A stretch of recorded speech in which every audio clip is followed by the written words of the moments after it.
We start the show, okay? Yeah. Okay. Hello everyone, ladies and gentlemen. It's really proud of our iCANX talks gone to this month, the June already 4 years. This is the moderator Alice Zhang. I will stay here for many years. I think most of you know me. So warmer greetings from Beijing. And this month we have four superstars from different part of the world. This week we have Li Di. Next week we have a Japanese, scientist was from Kyoto, and then we have Luc Li from Harvard University, and then we have Abels was from France. So that will be a qualified month, and we're looking for all these super speakers and their super, science. And today we have the first group come out. It's a really strong group. Yeah, so we have a topic from the universe, and we have two young scientists, get online to for the very active discussions. So Xu Wen and Feng Yi. Okay, first let's go to the tax part. We have Professor Li Di, was the chief scientist of FAST. So actually, I know Li Di. I think it was before COVID-19. So we got on a conference together. Li Di that time gave a plenary talk, very exciting. For the latest results for the FAST that time. I think it's just come out to get some output at the very beginning. So the stories will shock the whole world. So we got to keep in touch for many years since that time. So listen to the talks and listen to all this great news come out. So we proud of Li Di. Another reason is Li Di was a graduate from Peking University. All super, alumni. Yeah. So yeah, today Lily going to talk about the latest results recently, from FAST and how beautiful the team it is and how many calibration and the results. So without further ado, Lily, yeah, couldn't wait to your talk. The stage is yours, please. Thank you. Thank you, Professor Zhang, for this great opportunity and occasion to bring you some of the latest results from our instrument. So let me share. Okay, I will go down the full screen. Okay, can you see the full screen? Yes. All right. Okay. Yes. So here is a title. It's Dynamic Universe, a Fast Perspective.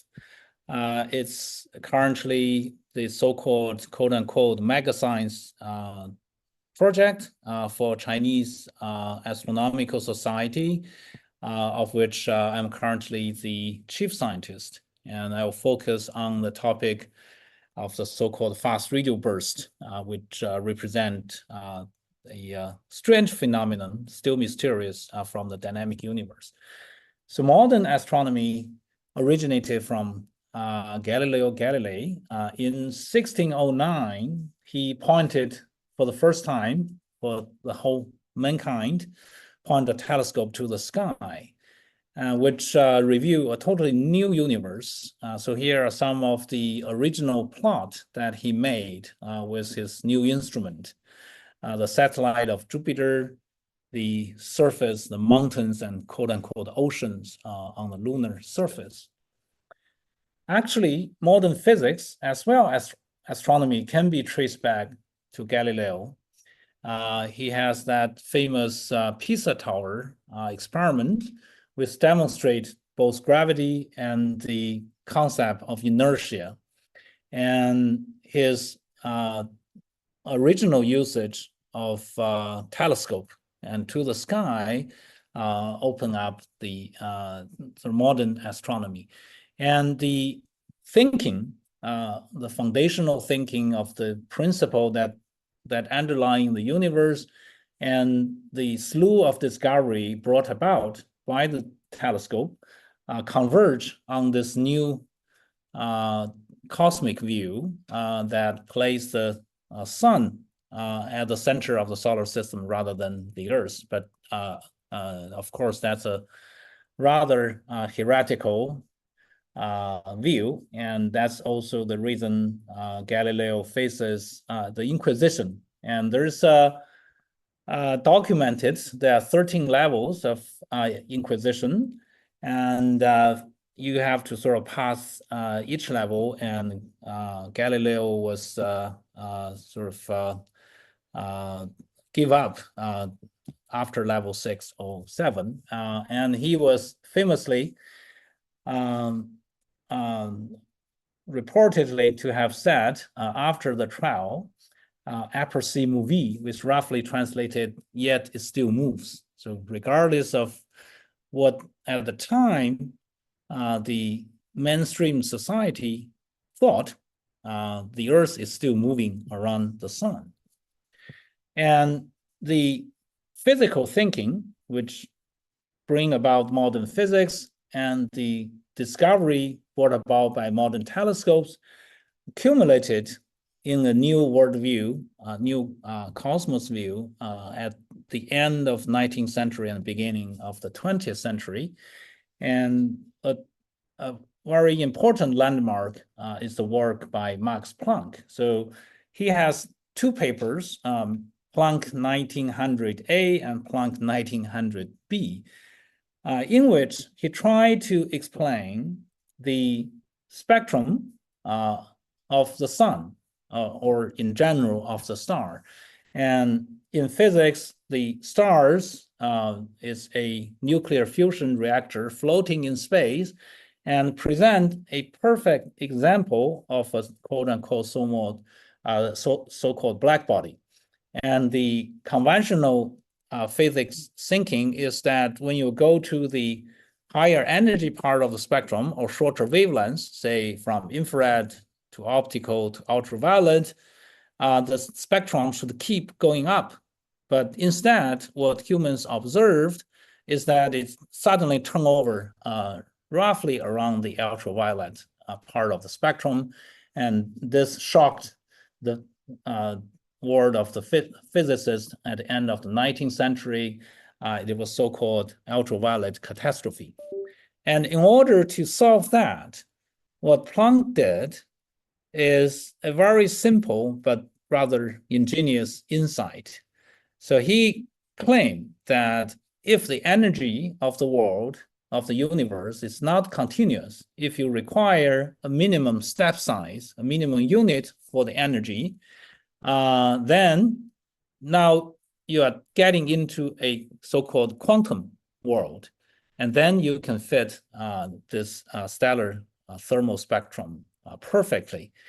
And what the shocking realization is that because you have the stellar spectrum from optical telescope, you can actually quantify that unit, which we now call the Planck constant. So this actually setting a new course for modern physics at the very start of the 20th century.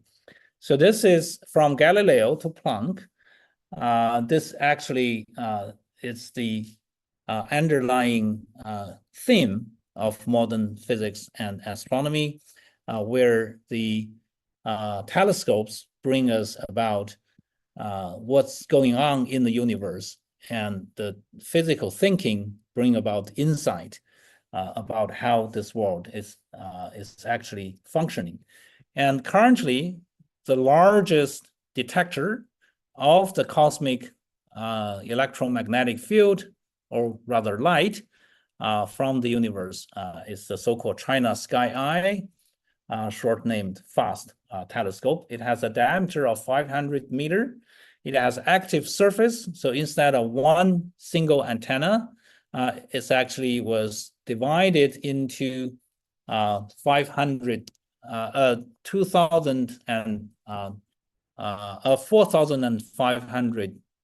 panels.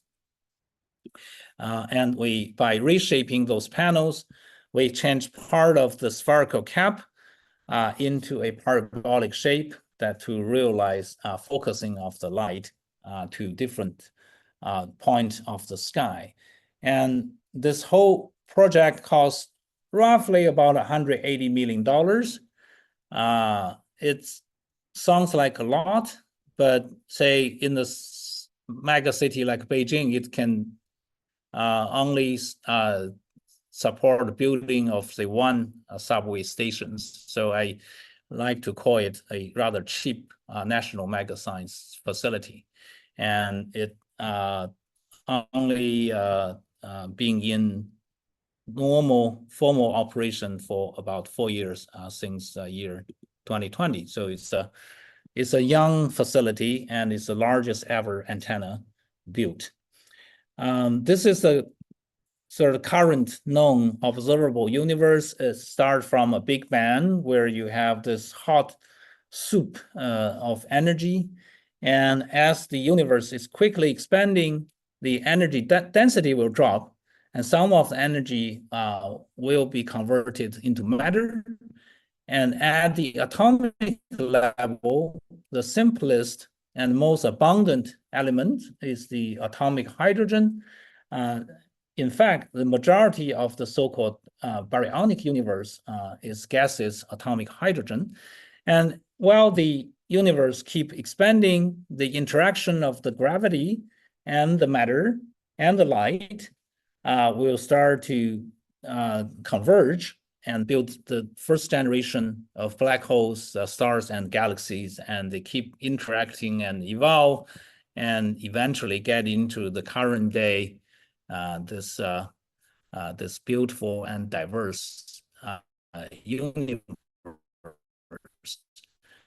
The signal called hyperfine transition in the radio band with a wavelength of 21 centimeter, or corresponding to a frequency of 1.4 gigahertz. So that's where the electromagnetic wave from the atomic hydrogen will oscillate 1.4 billion times per second. And that's well within the human communication band. And another signature of the current day universe, also in the radio band, is the pulses from the result of supernova explosion, where some of the massive stars was converted into a so-called neutron star, and the neutron star will spin very stably and give out these pulses. Some neutron star give out as many as 700 pulses per second, and they can go very stably, rival the accuracy of that of an atomic clock. So all this strange and wonderful phenomenon can be observed by a radio telescope such as the FAST.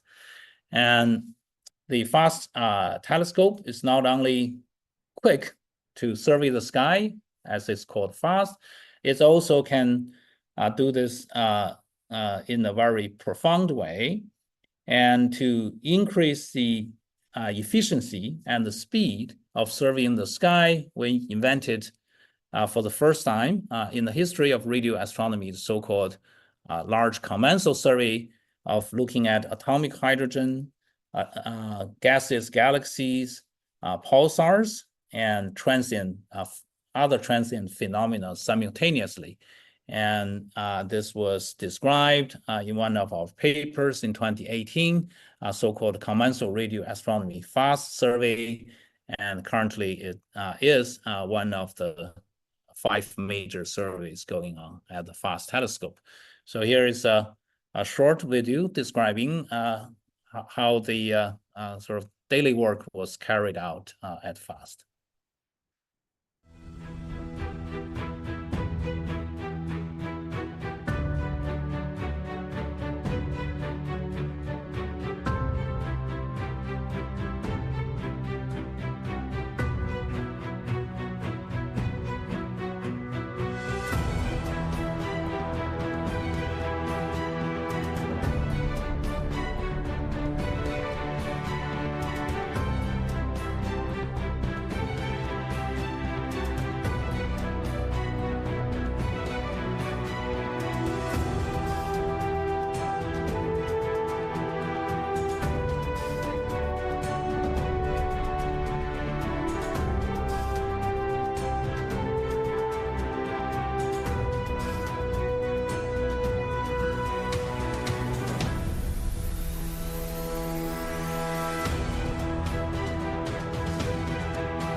The Kraft survey carried out with the FAST telescope started to produce discoveries in 2017, and now it's keep producing a steady stream of surprising discoveries. But the major motivation and predecessor of the China Sky Eye FAST is the Arecibo telescope. That one was built by the Americans back in the 1960s, and for about 50 years until the very end of its lifetime, toward the end of 2020, it was the leading instrument in worldwide astronomy for more than half a century. And in 1993, the discovery made by the Arecibo telescope was awarded the Nobel Prize in physics. So it was a landmark achievement in science and engineering of the 20th century. Back in the beginning of 2000s, when I was finishing my PhD degree at Cornell University, I along with Paul Goldsmith, my thesis advisor, we co-invented this new technique to analyze the atomic hydrogen signal from nearby star-forming clouds. So this is the so-called H1 narrow self-absorption. It was actually the title of our paper published in 2003. So it has this neat little wiggle. This represent an absorption corresponding to very cold atomic hydrogen in that particular direction of the sky. But right after 2003, we have constantly been trying to detect magnetic field with the HINSA technique, and this was only possible until the 2021, when Dr. Tao Chung Ching, pictured on the upper right, who got his PhD from the Taiwan Hsinchu Tsinghua University. So he first successfully applied the HINSA technique, aided or facilitated rather by the unparalleled sensitivity and clean optics with the FAST telescope. So he detected for the first time the so-called HINSA Zeeman signature. So this Zeeman signature tell us the strength of the interstellar magnetic field. Those are represented by those wiggled lines throughout the sky. It imprint such quote-unquote Zeeman signature on the photons emitted from atomic hydrogen. And this wiggle corresponding to roughly 4 microgauss, which is about 1 in 100,000th of the field strength on Earth. And this is surprisingly weak, which means the cloud we're looking at will form star much quicker than previously thought. So this has been held as a revolutionary result for the field of star formation. And we keep trying to develop this so-called HINSA technique, which was first invented at Arecibo telescope, but now we have the chance of systematically expanding the horizon of our knowledge of how to form a star in space. And this is just one example of how fast is changing the landscape of radio astronomy. But the most active frontier and most abundant discoveries come in this so-called study of the dynamic universe. So back in year 2005, the mathematical physicist Freeman Dyson published a short article commemorate Fritz Zwicky's achievement in early 20th century. And Fritz Zwicky was widely considered the father of modern optical sky survey. And the first sentence of that article reads, the first person to carry out a modern survey of the night sky, Fritz Zwickie's astronomical observations led to a new picture of a turbulent universe that's punctuated by violent events. Let me repeat that phrase, a new picture of a turbulent universe that is punctuated by violent events. In fact, Freeman Dyson was probably better known for his Dyson sphere concoction, which was published Science in 1960s. It's rather short but elegant. He postulated that if there's an alien civilization advanced enough to utilize a major portion of the energy radiated from the host sun, then you may be able to see some infrared signature in the sunlight from that alien solar system. And actually, astronomers start to detect some of those strange systems, although we have not been able to confirm any of them actually have any aliens. But the concept of the dynamic universe and the major mystery of the day is the so-called fast radio burst, which was first detected in 2007 by Duncan Lorimer and Matthew Bales. And this gray or dark sweep is a very bright radio pulse. And it was believed that this pulse only lasts about 1 millisecond. So it's a very narrow peak in time. But on this so-called dynamic spectra, where the horizontal axis is the time, the vertical axis is the frequency, this one single short burst was stretched out into this sweep, which means the high frequency part of the pulse come first, and the low frequency part of the pulse arrive on Earth later. And this is what we call dispersion. And the dispersion was believed to have been imprinted on this pulse by intergalactic electrons. So by listening to this pulse, which will change itself from a single sort of a shock or single lightning explosion into this chirp. By measure how long this chirp lasts, we can backtrack out a distance because we can calculate.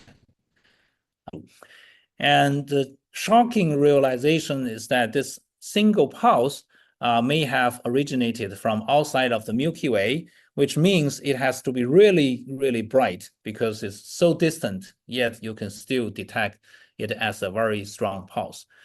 Back in 2007, this is only a single detection and it's never repeated.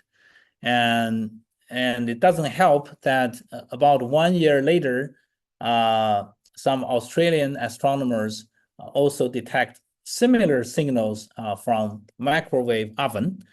So this was widely doubted right after its discovery in 2007. In 2013, other independent detection of so-called fast radio burst was made. And it was always an interesting experience for me and some of my colleagues to review this recent history because it's so recent. It's come directly from, say, our friends, our colleagues, and our classmates. And at the end of the abstract of that discovery article published on Science, Duncan Lorimer and Matthew Bales made this interesting statement. It says, hundreds of similar events could occur every day, and if detected, could serve as cosmological probes. Keep in mind, at the time, nobody believed in them, and it was only a single tentative detection, but they really trust their instrument and their analysis. So it's rather visionary as well as audacious. So this is the current status of the field. we now have about 1,000 such detections. And with the cross survey from the FAST telescope, we have made a small number of single detections. But because of the sensitivity and the unbiased nature of the cross survey, we can backtrack out a full sky event rate, and which means that sitting on Earth every day and night, we can detect 120,000 bursts every day. Let me repeat that number, 120,000 bursts every day. And each burst represents a yet not understood but very strong explosion somewhere in the distant universe.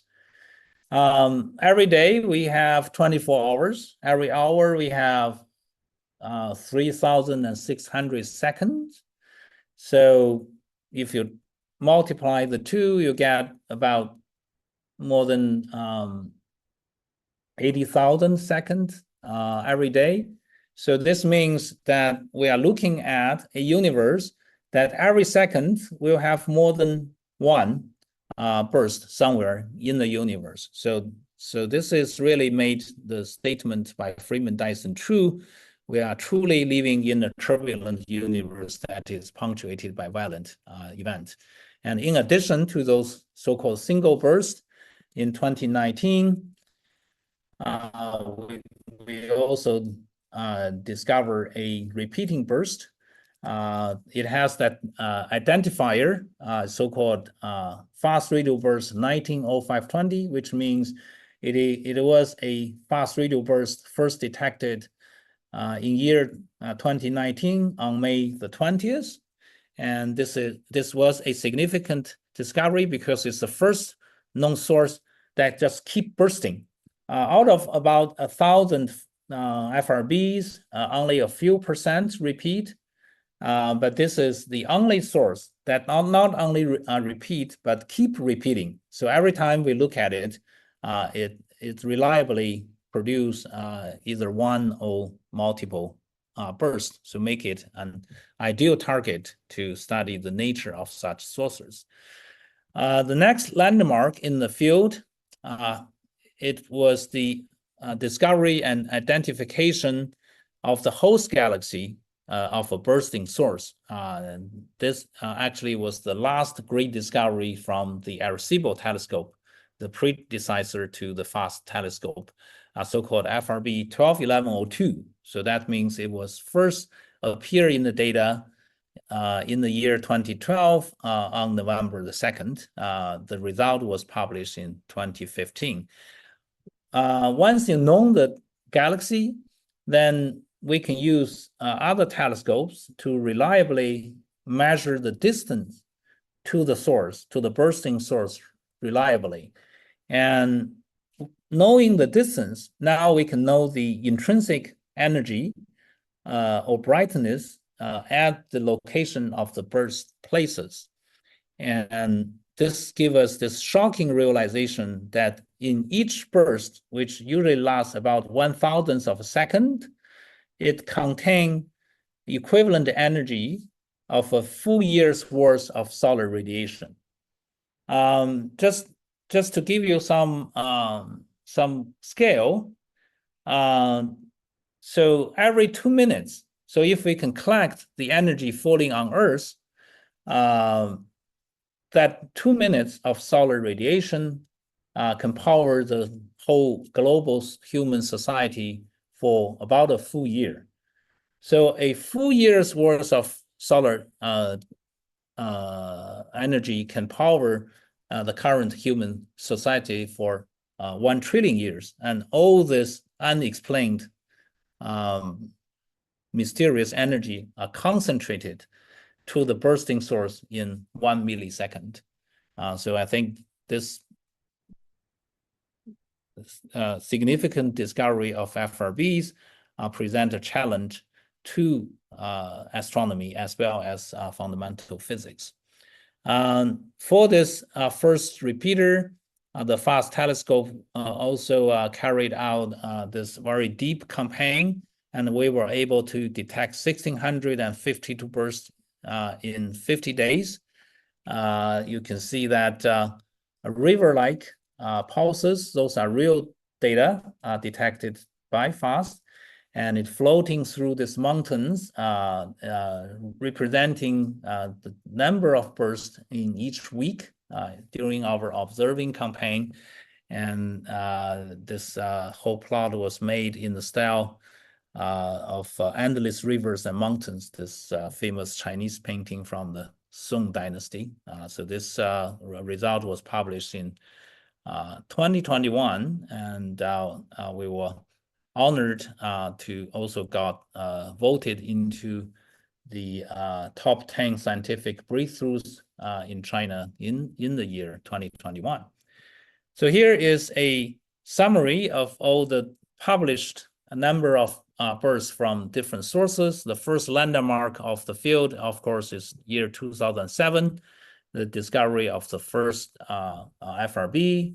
And then in 2015, the publication of the first repeater. Then in year 2021, there are two major breakthroughs. One is, for the first time, the Canadian radio array, the so-called CHIME array, bring the total number of known sources from single digit into hundreds. And the FAST telescope, based on our work, bring the number of exploding event from hundreds to thousands.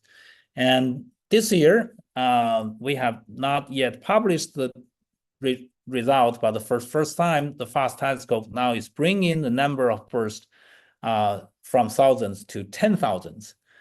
So we'll keep building on this picture of this violent cosmos that's punctuated by explosive events. So the discovery and the detection of bursts is really the fundamental base for trying to understand the origin and the physical principle underlying FRBs. The current leading theory, there are many, but the main type of theory is about compact object, black holes, magnetize the neutron star, the so-called magnetars, or some other type of strange compact object. But all these compact objects are expected to spin rather quickly. In fact, it's very hard to make anything that is static in vacuum. It always have some angular momentum that will be preserved to make it spin really quickly. So currently, it's a major challenge that with tens of thousands of bursts detected, we cannot find any periodicity.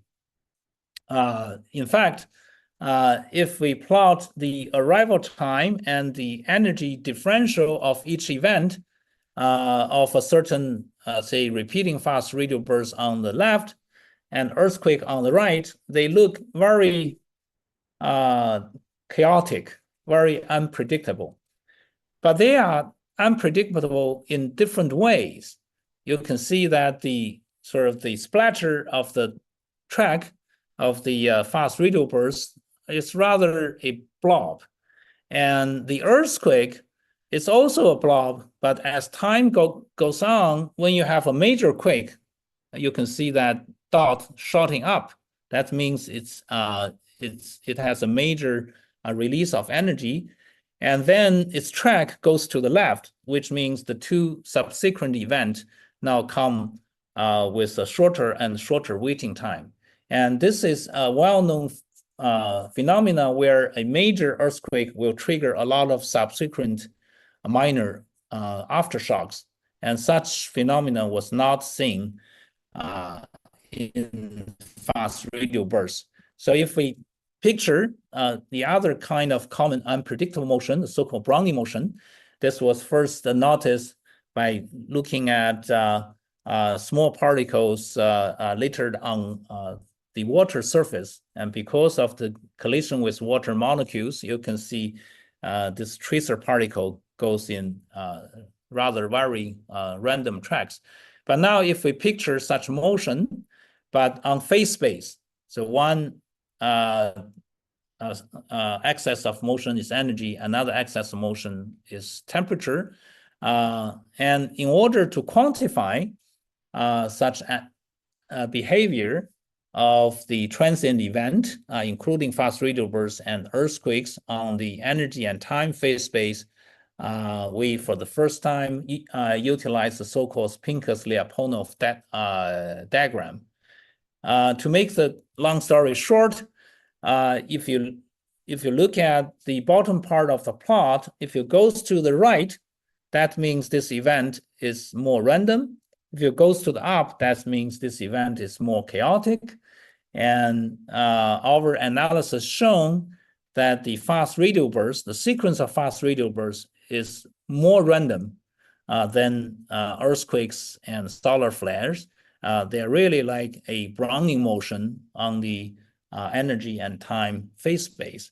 So here is another short video demonstrating some of the major FRB rates on fast.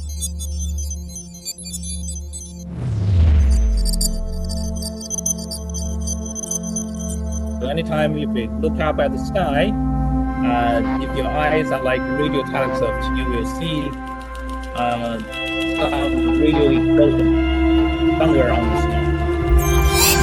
And each explosion contains enough energy to power the current human society for billions of years.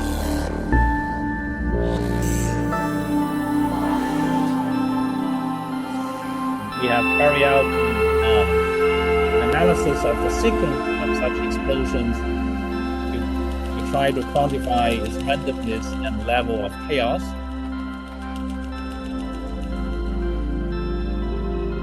And we found them to be rather distinct from earthquakes. So they really look like growing dices in the energy and time space.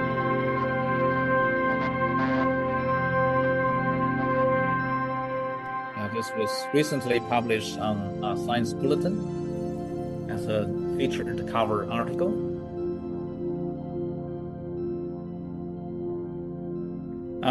So we now start to provide such fundamental descriptions, but we still don't know what's the origin of such mysterious phenomenon. But we think we're getting there quickly. So last November in Hong Kong, there's this grand award ceremony of the Shore Prize, and the Shore Prize in astronomy was awarded to the discoverer of fast radial burst, and in particular Duncan Lorimer, Maureen McLaughlin, and Matthew Bales. And recently, the announcement of the 2024 Shore Prize in astronomy was made. It was awarded to a Caltech professor, Sri Karkani, and for his contribution to time domain astronomy, and in particular to the understanding of the time variable optical sky. So fast radial burst is time variable radial sky, and Sri's contribution is in the time variable optical sky. The bottom line is that the sky is variable, is the transient universe. So the Shore Prize was not that well known. It was only the first awarded in 2004. So I listed the awardees between 2004 and 2020. There are 16 astronomers who were awarded the Shore Prize in astronomy, and 8 of them continue on to win the Nobel Prize in physics. So I think there is worldwide consensus of what constitute a significant discovery in astronomy. And in the particular field of the dynamic universe, particularly the observation of fast radial bursts, the FAST telescope properly has been very successful. But now we are sort of hitting the ceiling of the capability of the FAST telescope. In short, we are way more sensitive than anything else on Earth, but we have a very narrow field of view. In comparison, the CHIME telescope it's only we are 20 times deeper than the CHIME telescope, but we are only about 1% of its discovery rate. So most of the new sources are being discovered by the CHIME telescope. If we look at the history of building telescopes, starting from Galileo all the way to FAST, you have different constructions, you operate in different bands, but the major function of any telescope is focusing the light. But by focusing the light, you are losing the information from any other direction, right? Because you can only focusing the light from a certain direction. And any astronomical object really doesn't care who is observing them or what instrument is collecting the photons or sensing the field. You actually have information from various directions that can hitting basically half of the Earth's surface. So if we can sense the wavefront, if we can sense the cosmic EM field completely, we actually don't need any dish or mirror or lenses.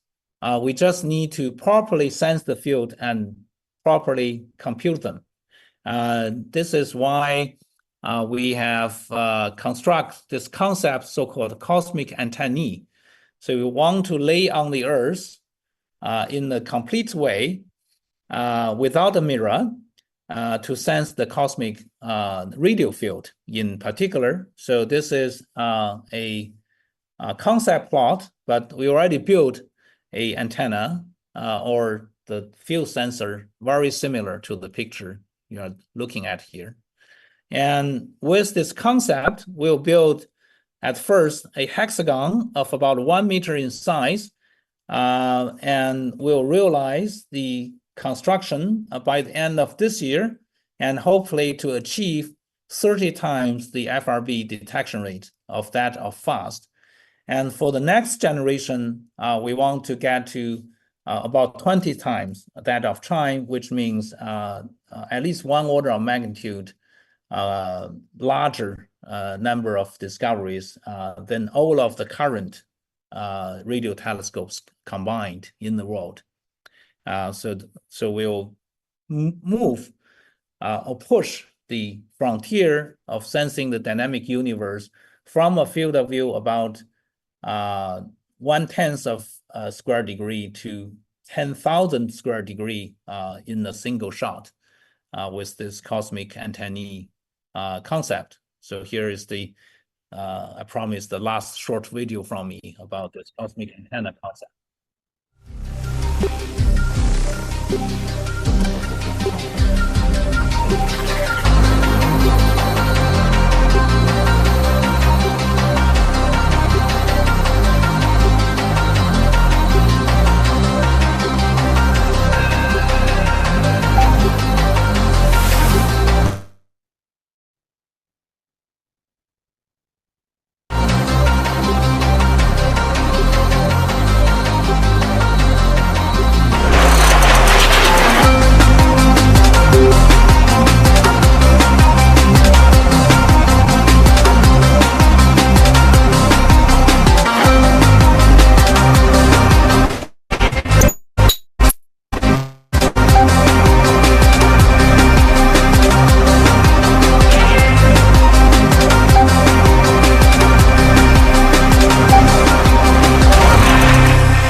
The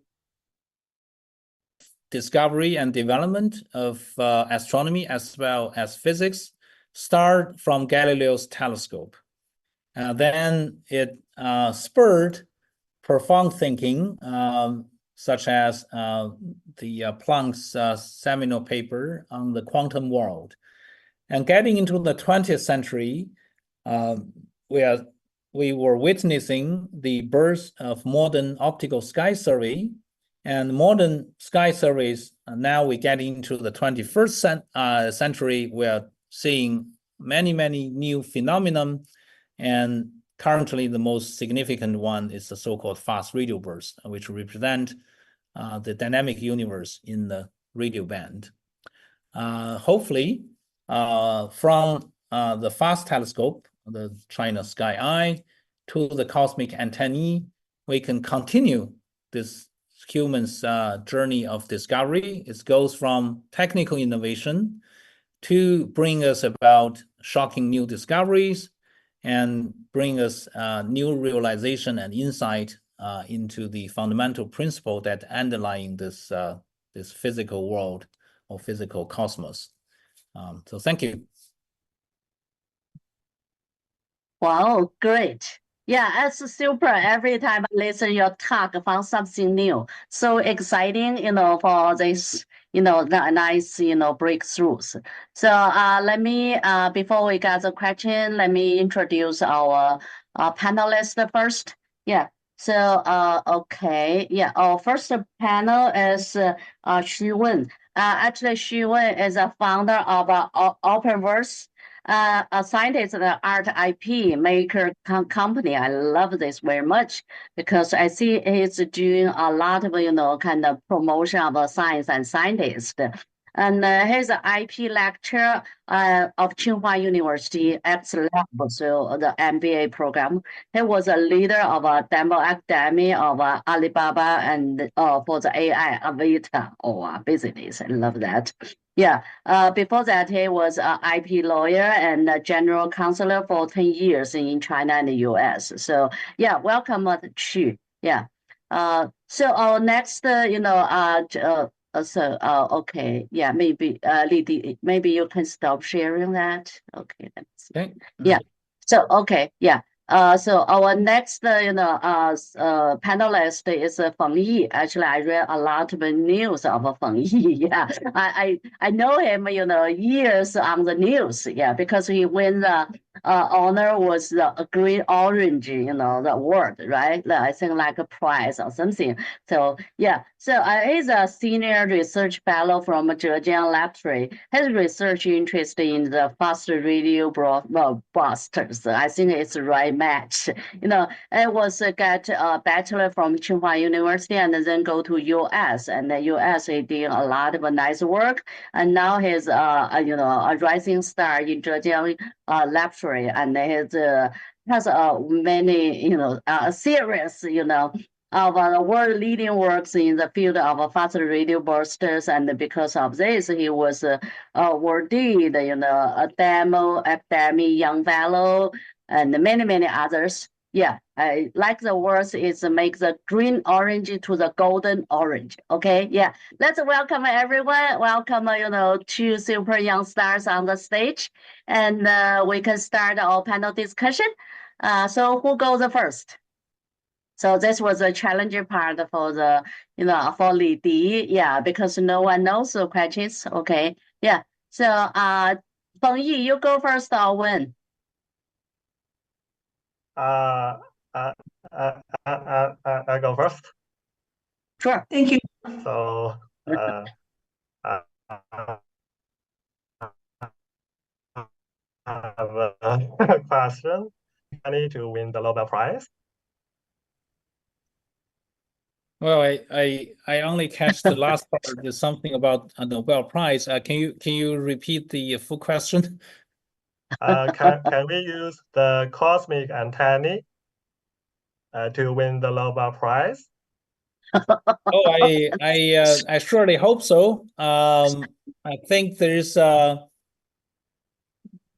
certain amount of luck involved in most of the Nobel Prize, particularly those related to astronomy, because the universe is really unpredictable, and we only know a tiny part of the universe. But my hope is that a novel concept like the cosmic antennae, with the unprecedented large field of view, should open up a new window. And when we look through that new window to the universe, we got to find something that is not only fully unpredictable, but also actually bring some real insight of the universe to us.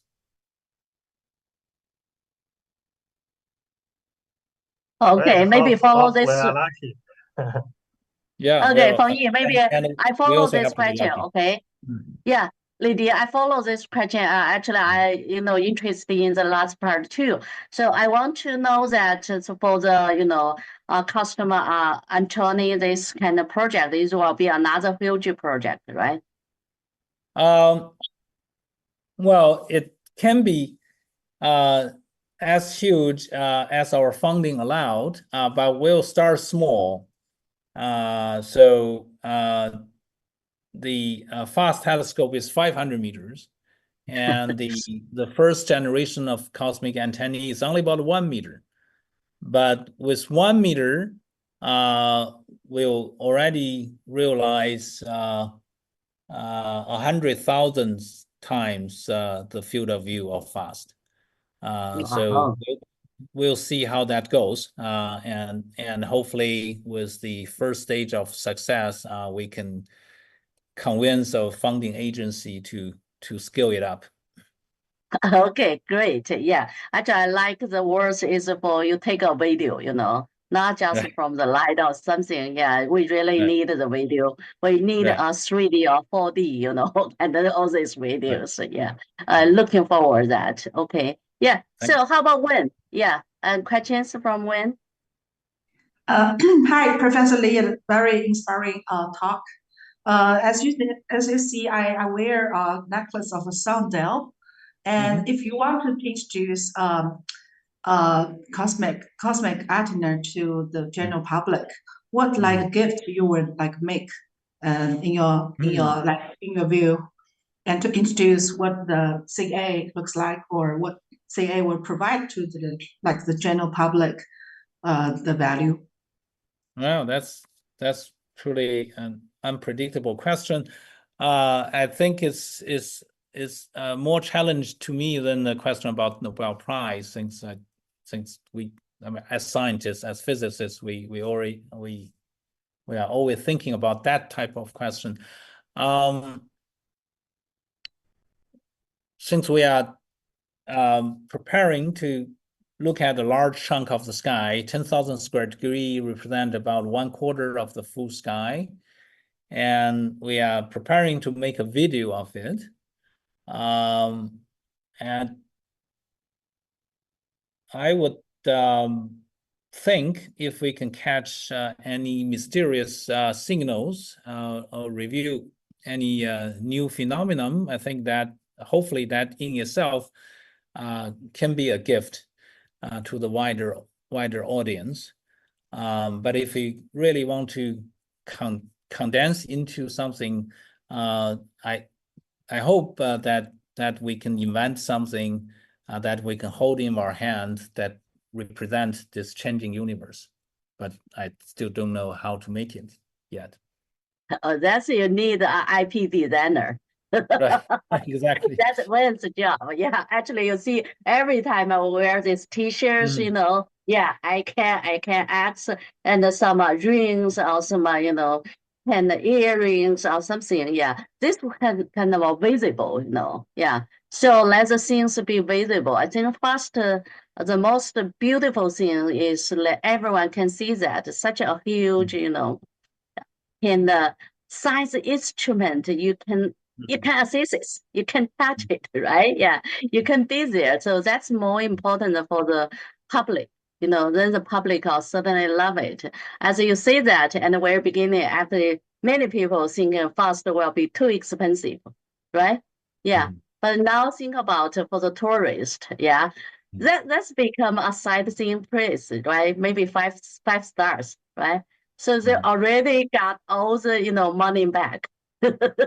Right. So I used to tell the story that FAST we were built in one of the underdeveloped part of China, and within the whole county, about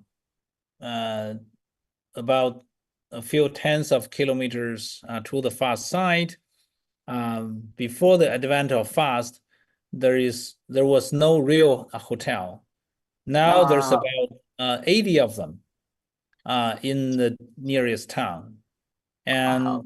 out of those 80, 2 were close to 5-star, and the construction cost of that 2 hotel rival the full construction cost of the FAST telescope. Okay, I see. That's the big contribution. Yeah, and then that's not a byproduct. Now it's became a major product. Right. Yeah. Okay. Yeah. Let's back to the science. The question is yeah. So I saw that in last 4 years, right? Even during the COVID, so the FAST was really producing a lot of great results, right? Yeah. So I mean this collaboration should be globally, right? You got the people involved globally. So during the COVID-19, can you tell us some backyard story for how the people's in such a kind of special time period to collaborate and get the things move on? Right. So we have been carrying out about 400 different projects, and the principal investigator actually came from more than 30 countries.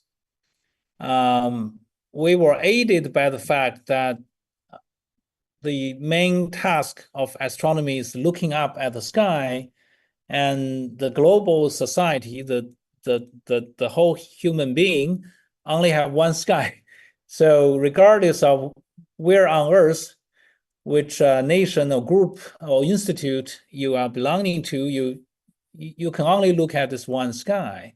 So that make the astronomy field is global as well as open intrinsically. So even during the COVID-19, we're still accepting proposals from our worldwide colleagues, and we can have international reviews, and then have the project carried out by our on-site staff, and later provide the data to our international colleagues. So we were of course affected. Fortunately, the astronomy as a research field were affected probably the least. Okay, super. Yeah, looks we have only one sky. It's always there, right? Yeah, no, Yeah. doesn't matter it's COVID-19 or not, right? The sky Right. is there. Right. The universe. You just need to wait for the sun to set. So you look at the night sky. Yes, it is. So for me, are you the one of the customer of FAST? 冯毅, you mute. Yes. So can you tell us some story how you use that? How you collaborate with DD? Professor Lee is the smartest professor, the greatest professor I have met. So I'm very happy to work with him and learn from him.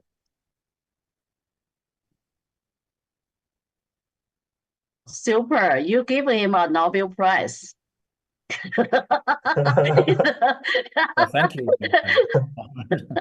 Okay, it's very nice. Yeah. So, Lady, actually, just now, Feng Yi asked a question for the Nobel Prize. That's kind of a talk about the Shaw Prize. Yeah. So you talk about 20 years. Yeah. So not that long, but already have so many win the Nobel Prize after they win the Shaw Prize. Right. So. 8. Right. So I think that there are 2 factors affecting this ratio. One is that once get into the 21st century, astronomy is quickly becoming one of the hotter field of physics. So there's no Nobel Prize in astronomy, but there's Nobel Prize in physics.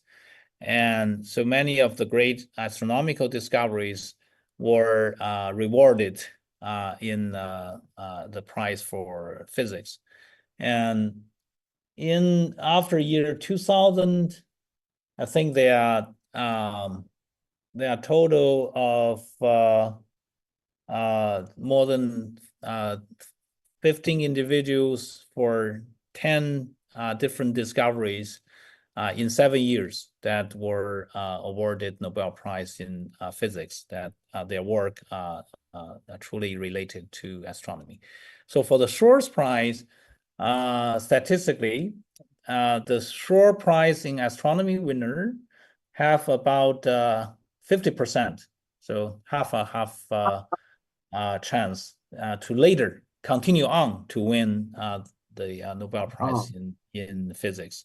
That's shocking, even to myself. So that's what I'm saying, that we are witnessing both the field of astronomy develop into the sort of forefront of the physics research, and also we have a worldwide consensus of what constitute significant discoveries in astronomy.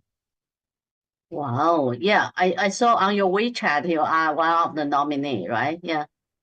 Yeah. You are nominate someone, so you may be nominated too, you know. Well, Okay, that's nice. let's see. Yeah. Let's see. Yeah, actually see like the new things was going on. Yeah, maybe the 1 meters, I think you use a lot of latest technologies. You use nanotechnology or something, you know, for your 1 meters, you know, custom, you know, antennae. Yeah. Can you give some details? Is a secret? Oh, no, I mean, we apparently we already made the video, so it's halfway there. Okay, I see. And the video was made with the great help from Joe. So we are truly grateful. So we are witnessing the realization of this concept that we first concocted later last year, actually. So it's a little less than a year. And we are still trying to secure the full funding, but we already have we call front end, which means the metal part built. And we are still trying to figure out the signal processing part, which nowadays it's actually become occupying increasingly larger portion of the cost. And that's there's a phrase that was shown a couple of times, but I forgot to mention it. It's called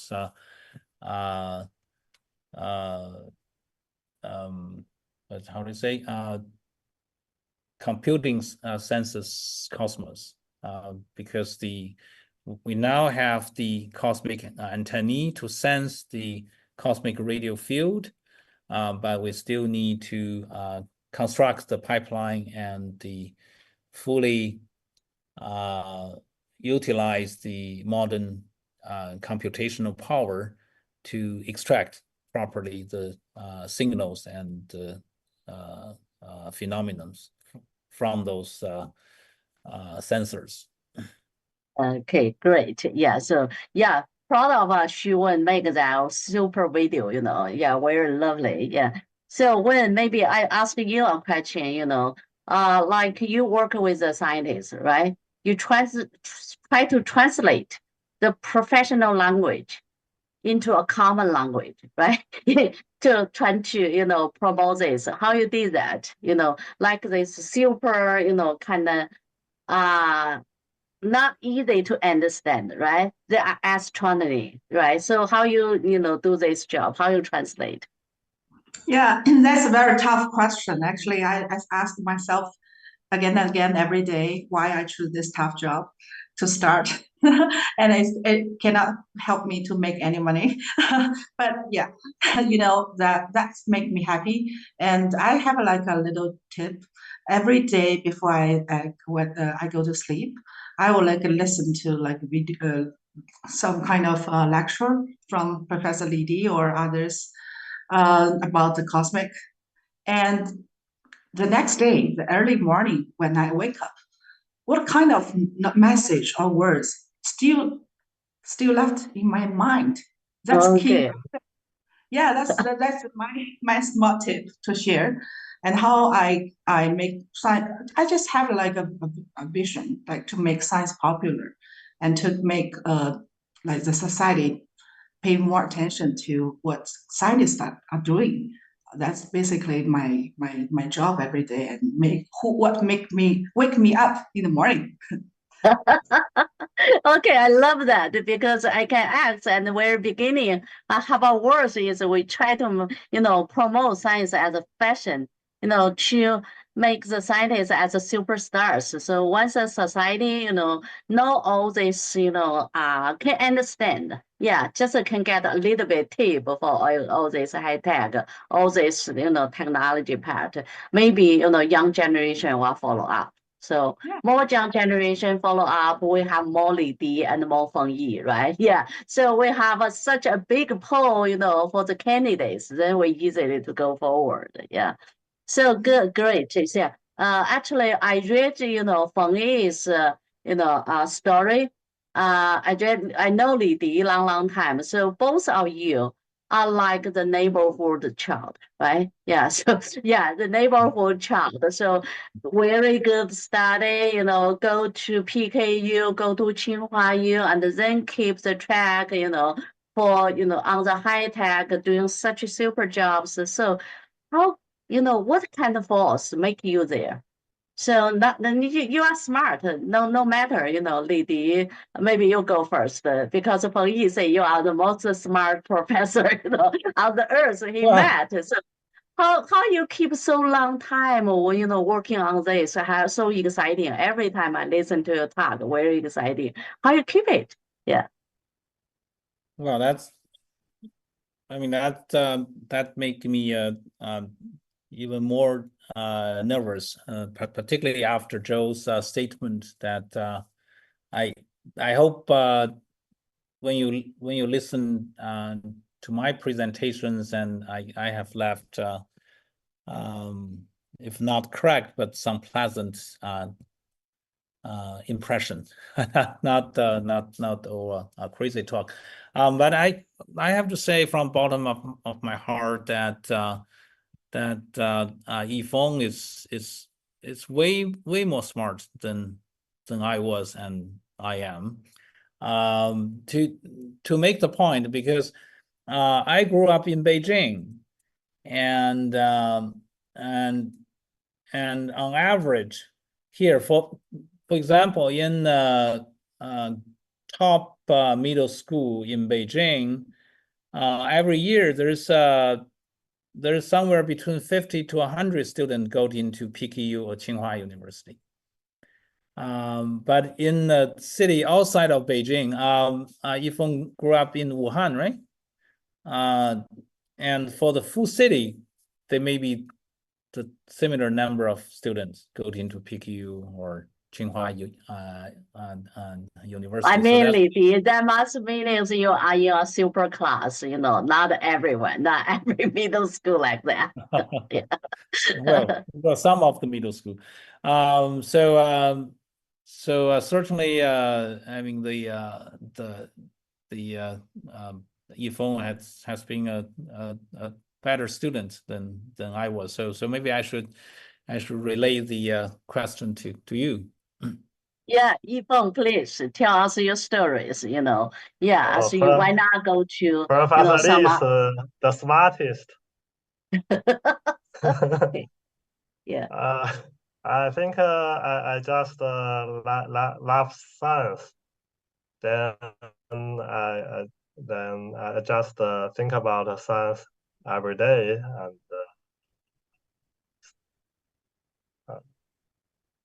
Wow, you just think more than others a little bit. Yeah.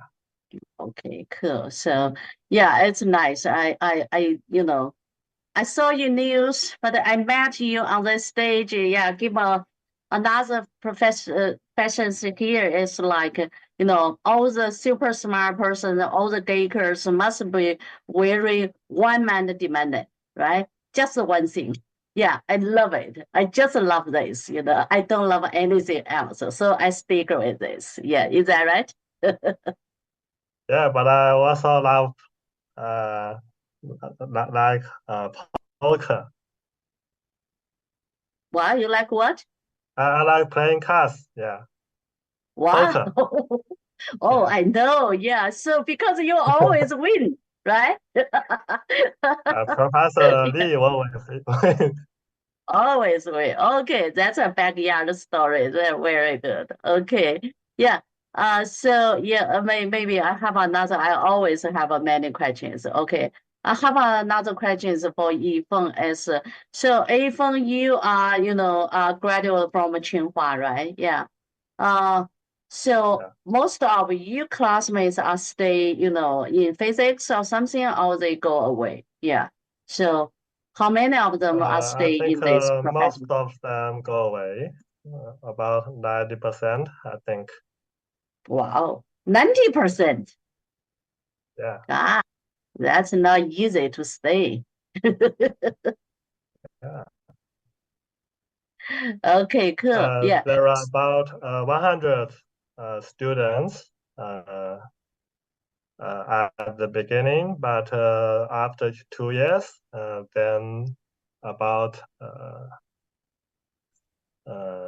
about 30 do,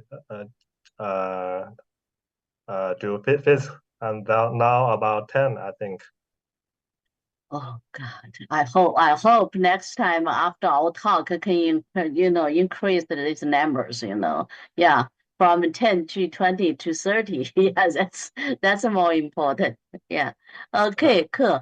Yeah. So you are green orange now, right? Yeah. So you Yes. will be golden orange. So what's your approach? Yeah, how did you think about that? Uh, I think I'm lucky, and I met Professor Lee, and we have fast, and we will have the cosmic antennae, and if we hope we can find something very interesting. Okay, super. Yeah. Talk about you say that thanks to Professor Lee, thanks we have a fast. Yeah, come to me. The first name is Li Di. Yeah, in the first talk I met you that time. We think we all thanks to Professor Ren Dongnan, right? Yeah. So Yes. yeah, that's a big name, a super name. Really a big contributor. Di, can you say something about it? He's truly the founder of the whole project. Yes, he is. I mean, yeah, everyone know, most of us know his stories is more than, 20 years fighting for the funding and fighting for the location, right? Yeah, Yeah. a one-man project. And then so luckily, yeah, now we have the fast. I think we have a lady, to get all this, super kind of happy lot, I mean, yeah, it's not easy because you always work with large group, right, Lady? In this kind of project, always large group. Well, not this large. So it's a little bit different. The I mean, in comparison to physics, for example, if you work on accelerators, for example, large such as the Large Hadron Collider, when they publish the quote unquote God particle, the Higgs boson paper, so So that's with thousands of co-authors. And in astronomy, even with a large survey, there's sometimes say 30, 40 co-authors. That's already considered a large group. And most of my papers with maybe 5 or 6 co-authors. Yes, we use large facilities, large telescopes also in astronomy, but we are still working in relatively small groups. But building telescope is very different than, say, using a telescope. So that's where Dr. Nan's genius and perseverance really helped drive the whole project through, and we are truly grateful for his decades of efforts. Yes, yes, it is. Everyone, yeah, everyone remember this name, Nan Rendong. Yeah, for the faster program, and now it's a big project, a big gift.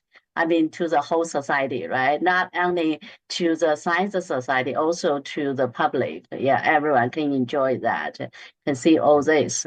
And one more question for Lady is, like your background, very beautiful, yeah, this kind of painting. So you match this with the science. So I saw your background. You're always in, science, technology, not in the artist. Yeah.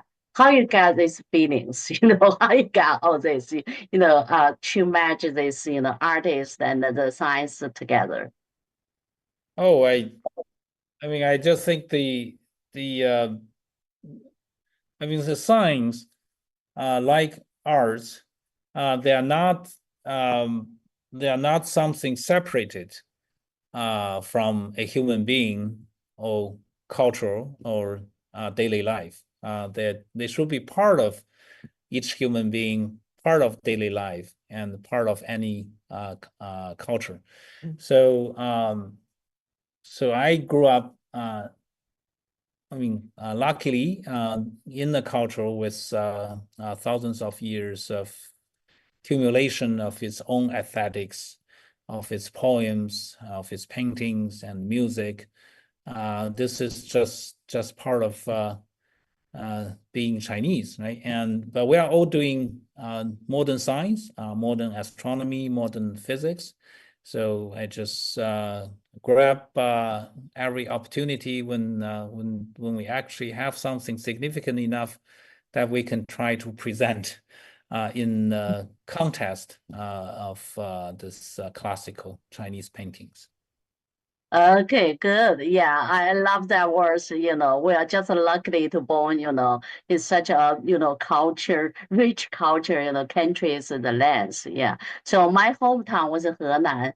So normally we complain that Henan was so poor, local or something. But this time, my feelings we are so lucky. I'm so lucky born there. We have 4,000 or 5,000 history. They have a full of, the stories, full of the things you can, merge. You maybe can merge in our daily life, our work, and found the beauty there. So yeah, exciting. So successful, this one. And yeah. So last chance for the questions. So Yifeng or Xu or Wen. Yeah, or Wen. Any questions? Any further questions? Okay. So if not, yeah, let's think about it. I'll ask a question. So did you happy to read this answer to the questions? Yes or no? Yes? Definitely. Okay. Yeah, yes. Okay, how about Feng Yi? You mute, Feng Yi.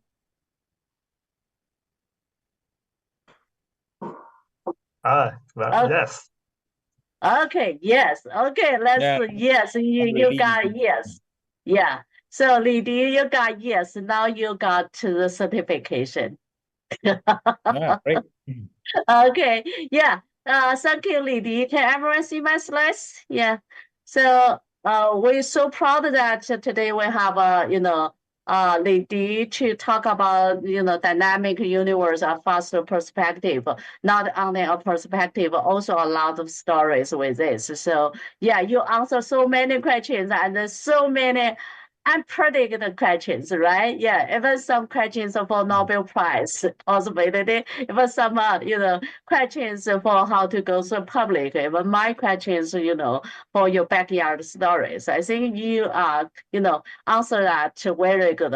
We all love it. So yeah, I'm proud that we deliver this certification to you. Yeah. This was not more a gift. So proud to see that, we already continue for 190, almost 90 weeks. So every Friday we have this talk. So many super stories here. This time we'll have the faster stories. So yeah, of course, we will have another big event is and Davos Summit is next month. So July 11 to 12, we will have the first iCANX Davos Summit to get all these iCANX speakers, panelists to go together. So yeah, our target, will have six words. One is innovation, second is science, then is technology, the investment management and entrepreneurs.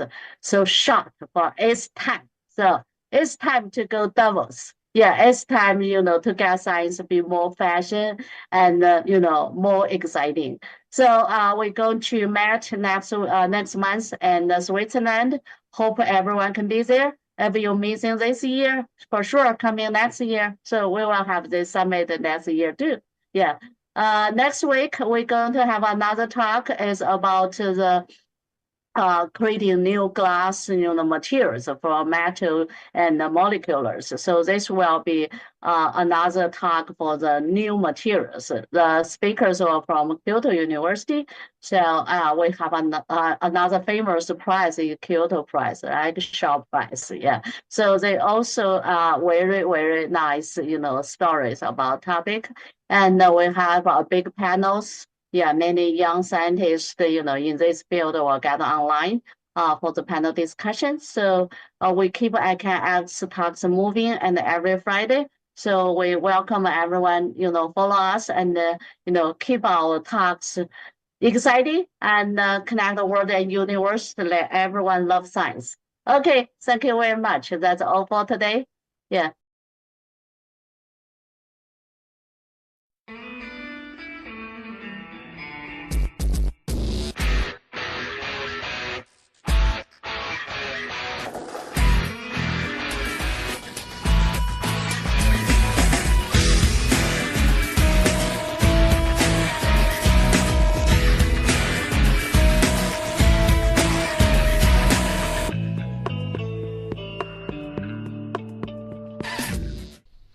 Hello, ladies and gentlemen, my dear friends. Welcome to iCANX Davos Summit.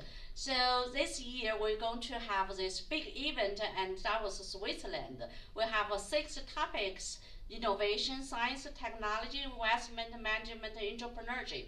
Short for it's time.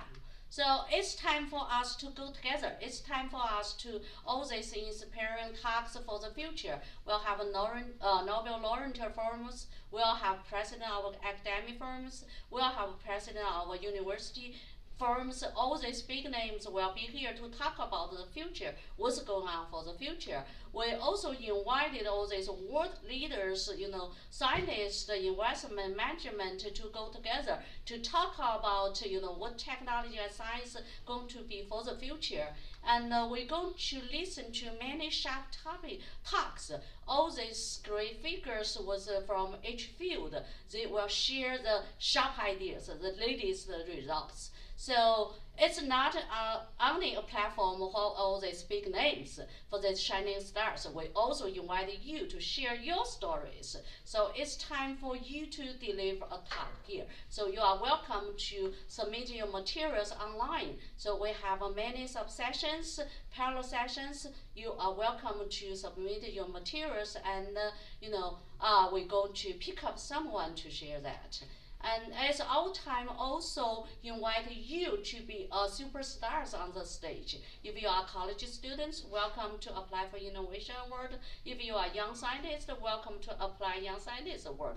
If you already have your startup, welcome to our Startup Award. All these applications is due April 1st, so you have about months to submit it. And it's time for us to go together. We have all these people here we want to work together with you. So we from different continentals, different countries, different areas. So welcome to join us, and it's our time to go to Davos. Now the pre-registration is open now. You are welcome to submit online and go summit together. 汽车电子化的迅猛发展正在掀起一场技术革新的浪潮。集万千期待于一身的电子元器件，必须以更高的技术水平和可靠性，为汽车电子化提供支持。多层陶瓷电容器、电感器、高可靠性元器件，太阳诱电挺身而出，肩负起推动未来科技进步的重任。电子元器件的发展与汽车、工业设备和网络时代的发展密切相关。为此，太阳诱电开始了充满激情的挑战。心怀梦想，无畏挫折，不懈奋斗，为用户